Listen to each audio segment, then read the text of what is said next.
Assalamualaikum warahmatullahi wabarakatuh. InsyaAllah hari ini kita sambung lagi kuliah santai kita. Okey, baik, kali ini kita nak mentelusuri hukum hakam di dalam Al-Quran kita. Dan untuk kali ini kita akan belajar sama-sama mengenai satu hukum mat yang paling banyak di dalam Al-Quran. Akan tetapi ia sering dilupakan oleh ramai orang yang membacanya. Ia adalah huruf mat asli ataupun kita panggil mat tabi'i. Yang mana huruf mat asli ni, kalau kita tengok dari segi bahasa dia, mat asli ini bermaksud asal. Mad yang asal. Mad adalah panjang, asli adalah asal. Panjang yang asal.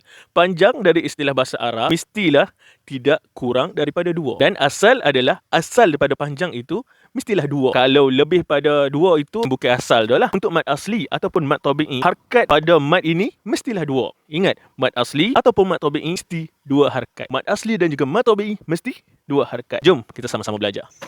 Cara yang mudah untuk kita kenal mad asli ni, dia hanya ada 3 huruf sahaja. 3 huruf sahaja. Pertama sekali, dia ada huruf alif. Yang kedua, huruf waw. Yang ketiga, huruf ya. 3 huruf ini sahaja. Dan terkadang dia ditulis juga dengan alif kecil, waw kecil ataupun ya. Ya, betul, dia lebih kurang gitulah ya. Kalau tengok dalam Quran tu nanti kita akan perasan. Alif besar, alif kecil, waw besar, waw kecil, ya besar dan juga ya kecil. Jangan risau, bagi yang tak faham, nanti kita akan tengok dalam Al-Quran. Baik, kita dah kenal ketiga-tiga huruf mad asli ataupun kita boleh panggil mad tabi'i ini. Tapi apa syarat-syarat dia yang menyebabkan dia ni menjadi mad asli ataupun mad tabi'i? Dia ada syarat-syarat dia. Huruf yang pertama adalah huruf alif. Untuk syarat huruf alif ini menjadi huruf mad tabi'i ataupun mad asli, baris sebelum dia itu mestilah berbaris atas. Kita bagi satu contoh. Qala. Bagaimana huruf alif ini nak jadi huruf mad? Kita tengok huruf sebelum dia, huruf qaf, berbaris atas. Simple. Jika sebelum alif itu huruf dia itu berbaris atas, maka ini adalah mad asli. Dan kita mesti baca sekadar 2 harkat. Kita pergi kepada huruf yang kedua. Huruf yang kedua tadi adalah huruf waw. Okey, kita pada sikit. Huruf waw, syarat untuk huruf waw menjadi huruf mad asli ataupun mad tabi'i, mestilah sebelum dia itu berbaris depan. Okey, ataupun kita panggil dhammah, berbaris dhammah. Kita bagi satu contoh. Yaqulu. Bagaimana huruf waw ni menjadi huruf mad asli? Kita tengok kepada huruf sebelum dia. Huruf sebelum dia mestilah berbaris dhammah ataupun berbaris depan. Kalau untuk alif, kita mesti berbaris fathah ataupun berbaris atas. Kalau untuk waw, huruf sebelum dia mestilah berbaris dhammah ataupun berbaris depan. Dan bila jumpa macam ni, mad asli, dia akan pergi kepada 2 harkat. Kita kena baca yaqulu, yaqulu. Panjang 2 harkat di sini. Yang ketiga adalah huruf ya. Apa syarat untuk huruf ya? Bagi huruf ya, mestilah huruf yang sebelumnya berbaris bawah ataupun kita panggil kasrah. Jika huruf sebelum dia berbaris bawah bertemu dengan huruf ya, kita bagi satu contoh. Qila. Qila, 2 harkat. Sebab kita tengok, ini huruf ya, sebelum dia huruf berbaris kasrah. Jadi, dia menjadi huruf mad asli ataupun mad tabi'i, baca dengan 2 harkat. Senang. Apa yang paling penting, perlu kita ingat, mad asli ataupun mad tabi'i mestilah 2 harkat. Sekali lagi, mad asli dan juga mad tabi'i mestilah 2 harkat. Tidak boleh terlalu panjang dan tidak boleh terlalu pendek. Bagaimana kadar 2 harkat? Sama ada kita guna jari kadar 2 harkat, ataupun kita genggam tangan dalam kadar sederhana. Contoh, qala, yaqulu, qila. Itu sudah memadai untuk menandakan kita baca dengan 2 harkat. Ataupun kita boleh baca dengan qala. Nampak? 2. Yaqulu, qila. 2 harkat. Ataupun selalu kita tengok teknik Al-Baghdadi, dia guna teknik ketukan. Macam mana? Qala, yaqulu, qila. Teknik dua harkat, teknik ketukan. Jadi tak kira lah mana satu, yang penting mesti dua harkat. Untuk lebih memudahkan, mari kita tengok setiap mad asli ataupun mad tabi'i yang berada di dalam suratul Fatihah. Yang mana suratul Fatihah ini kita baca setiap hari di dalam solat kita. Jadi ini yang perlu kita perbetulkan dulu setiap hari.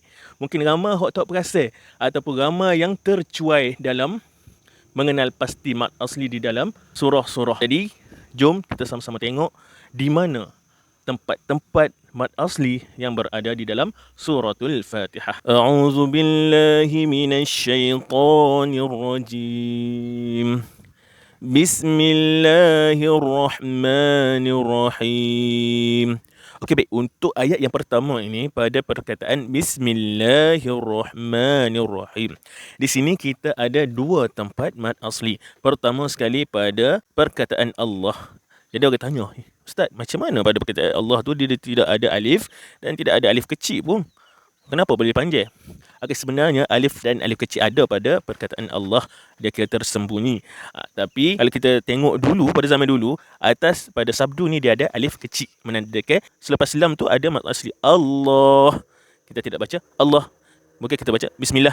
Bismillahirrahmanirrahim. Tidak gitu. Bismillah. La. Sini ada alif yang tersembunyi. Nanti kita akan buat video asing untuk reveal ke alif yang tersembunyi pada perkataan Allah. Okey, baik. Yang seterusnya kita tengok pada perkataan Ar-Rahman. Ada alif kecil. Ini ada alif kecil. Dan sebelum dia huruf mim yang berbaris fathah ataupun berbaris atas. Kalau kita ingat balik, syarat dia tadi untuk alif dan juga alif kecil, sebelum dia mesti berbaris fathah ataupun berbaris atas. Jadi kena baca dua harkat. Bismillahirrahmanirrahim. Jadi baik, ada orang kita tanya-tanya pula, Ustaz, kalau kita tengok pada rahim ini, huruf ya adalah huruf mad. Dan sebelum dia berbaris kasrah ataupun berbaris bawah.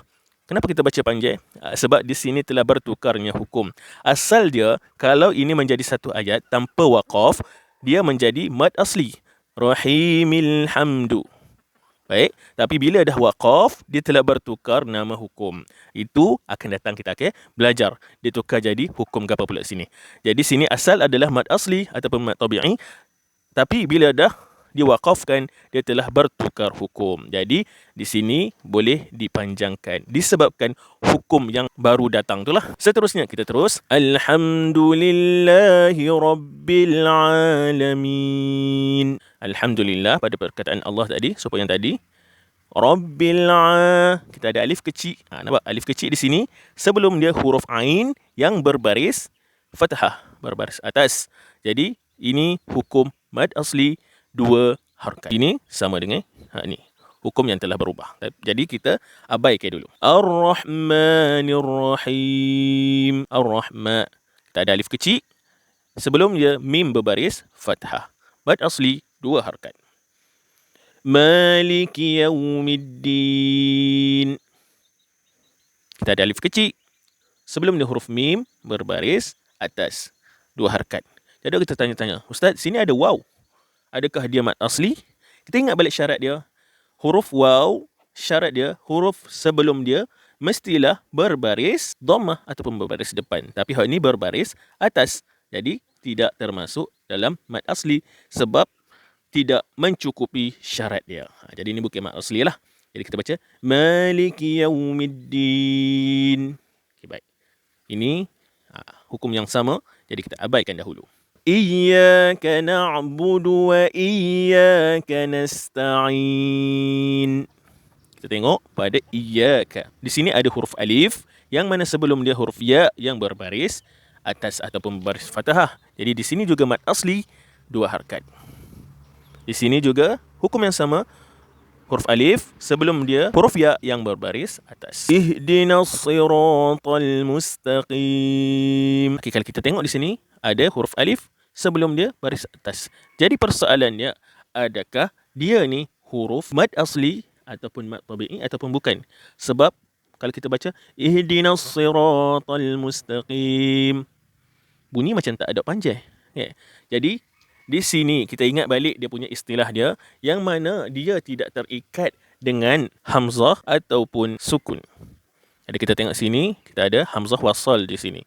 Jadi bila ada hamzah wasal, dia tidak terjadilah mad asli di sini. Jadi dia bukan mad asli dan tidak perlu dua harakat di sini. Jadi kita baca ihdinas sirat. Masuk dalam sad. Terus. Tidak perlu ihdinas sirat. Salah. Sebab dia dah tak jadi mad asli disebabkan adanya hamzah wasal di sini. Terus sirata. Kita ada alif kecil sebelum dia huruf ra yang berbaris atas. Siratal ladzina an'amta 'alaihim ghairil maghdubi 'alaihim waladdallin. Jadi kita tengok untuk ayat yang terakhir ini di sini kita ada huruf alif yang mana sebelum dia huruf ra berbaris atas. Di sini mad asli. Sirata, sirata, dua harakat. Siratal ladzi, kita ada ya yang mana sebelum dia huruf zal yang berbaris kasrah ataupun berbaris bawah.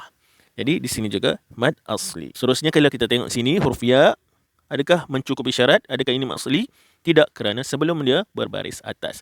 Untuk ya, syarat dia mestilah berbaris kasrah ataupun berbaris bawah. Terus kita tengok ghairil maghdubi, du huruf waw. Yang mana huruf waw syarat dia sebelum dia mestilah berbaris dhammah ataupun berbaris depan. Jadi sini pun mad asli.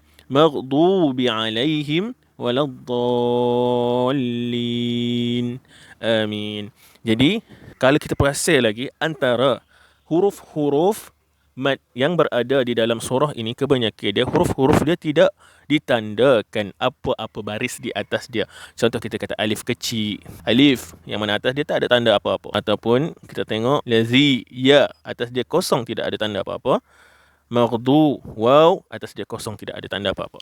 Jadi di situ lebih membantu kita untuk mengenali di mana tempat-tempat mad asli ataupun mad tabi'i untuk memudahkan kita. So macam mana? Senang ke? Banyak lagi mad asli yang boleh kita dapati dalam bacaan Al-Quran kita.